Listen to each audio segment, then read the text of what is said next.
The Dawning 2024. It feels basically pointless to give feedback on this event and most holiday events in general at this point because they haven't changed in a big way in a pretty long time, with some exceptions here and there. To a degree, I understand that changing every holiday event every single year, especially now while you're a little bit pressed for employee power, is maybe not the most reasonable. But the Dawning 2024 should be, if it's not already, some kind of a wake-up call to Bungie for one specific reason. Let's talk about the good of the Dawning. Number one, the weapons. There are some good things here.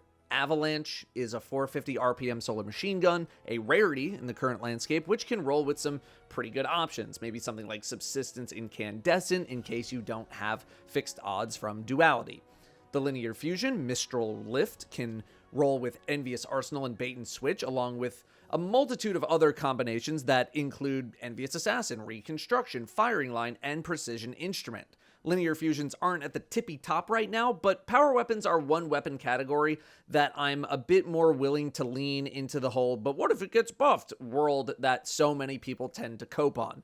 Glacioclasm can roll with Lone Wolf and Closing Time, a fantastic PvP set of perks, and most of the other weapons, Stay Frosty, the Stasis Pulse, Albedo Wing, the Arc Glaive, and Zephyr, the Stasis Sword, can also get some pretty good perk rolls too.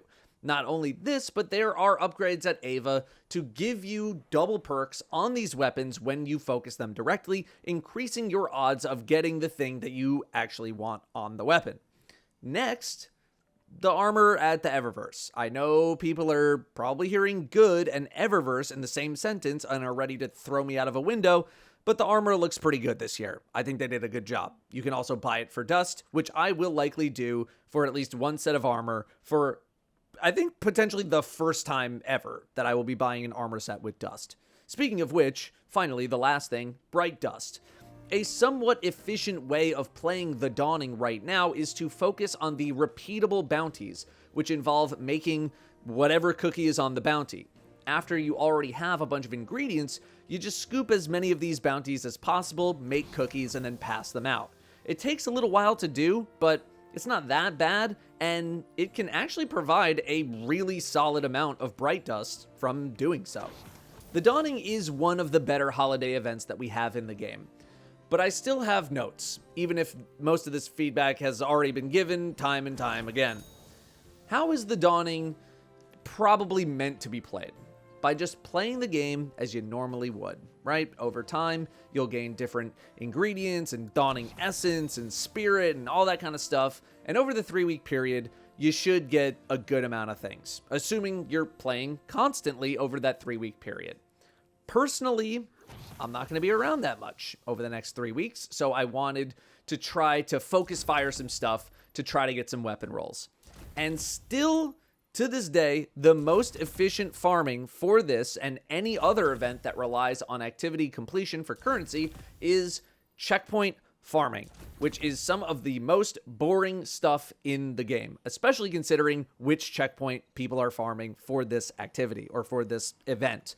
This feedback is not really anything new, but as someone who actively tried to participate this year for the first time in multiple years, I'm just kind of here to reiterate. Dawning Essence is the main currency, as we know. This currency is used to make cookies to give to vendors who then give you 3 Dawning Spirit and a low chance at a gift in return, which is required to focus the individual weapons of the event. To focus an individual weapon costs 25 Dawning Spirit, meaning it takes 9 cookies to focus one weapon. 9 cookies is 90 Dawning Essence. Let's say you manage to get 1 extra Dawning Spirit from something else. Let's call it 8 cookies to get a weapon. If you are looking to be efficient, you must resort to checkpoint farming. If I were to sum up the next however long I'm going to talk in one sentence, it would be checkpoint farming sucks ass. Dul and Karu checkpoints, the final boss of Shattered Throne, or some story mission checkpoint to hit over and over again, usually only take a minute or less of your time for a pretty big payout of essence. Dolinkaru gives 21 or 22 essence on every kill, and it takes less than a minute to execute, not including the swapping of characters, of course.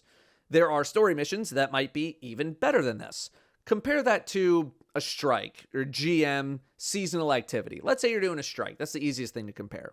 A strike takes, 10 to 15 minutes to complete if you're just solo queuing. And it awards, I think, 17 essence. So you can get 17 essence for 10 to 15 minutes of your time, or with the same amount of time, let's say you could do 4 Dolinkaru kills in 10 minutes, you could get over 80 essence. Do I think strikes should be dropping 80 essence as a result? Probably not. I'm not exactly asking for a one-to-one scaling of this. Also, it's been multiple years and checkpoint farming continues to be the best in terms of efficiency. It's either something Bungie is unable to change or unwilling to change. However, my problem isn't necessarily with checkpoint farming exactly. If you want to do checkpoint farming, great. Go crazy. Do it.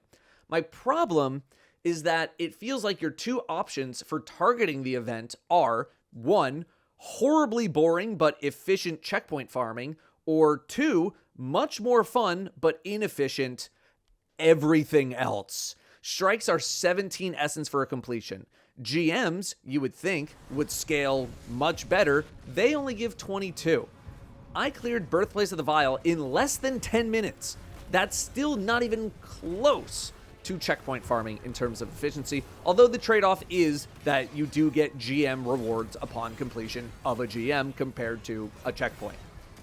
Why can't we have higher difficulty things be worth a little more? Or even just stuff that takes longer to do be worth a little bit more? I would much rather grind GM strikes than checkpoints, or Onslaught, or Contest of Elders, or anything else. The only way to make GMs or any activity really equal with checkpoint farming would be to give them like multiple hundreds of essence per completion, which I'm not even looking for. I would be happy with something in the 50 to 100 range per completion for a GM, and then scaling everything between Vanguard Ops and GM accordingly.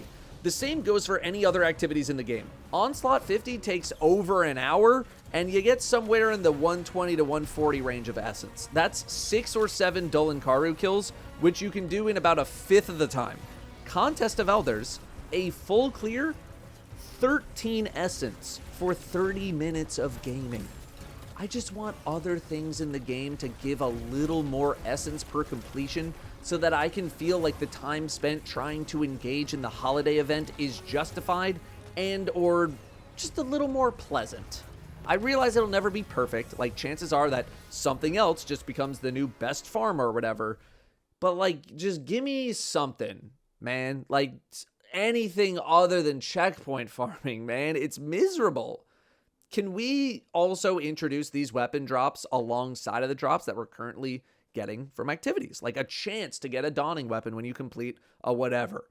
You could do something where like only focused engrams have the benefit of the double perk upgrades. So that's rewarding direct interaction with the event through the vendor, through Ava, while having single perk drops happening across the entire game. So if you focus on the event, then you get more rewards. But if you're just kind of doing stuff, then at least you're getting like a little bit something coming in.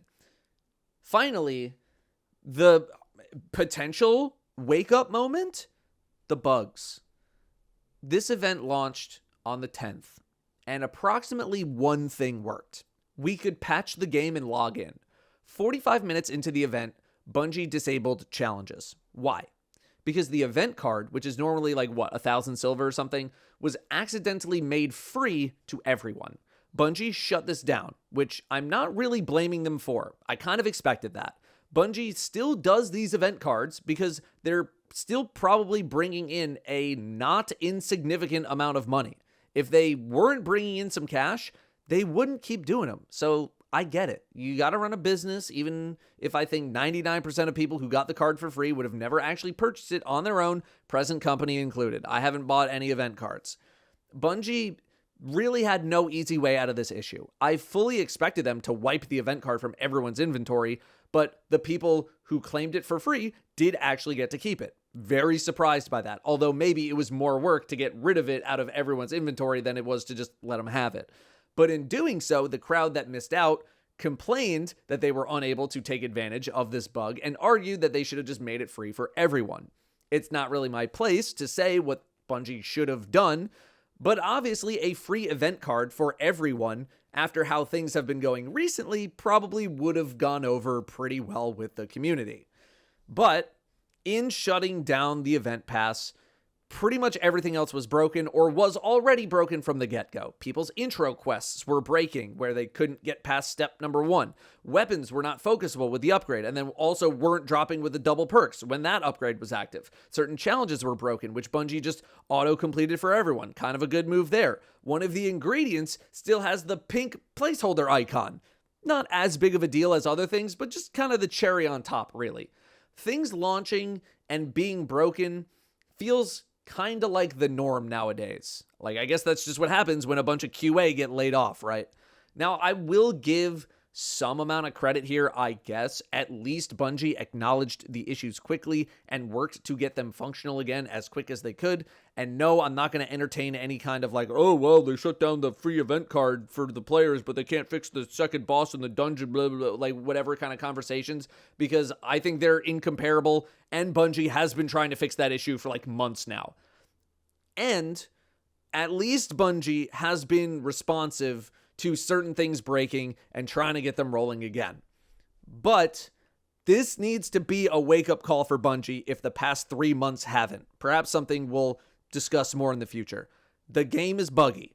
Things are launching broken, and it has reached a point of unacceptability if it hasn't passed it already.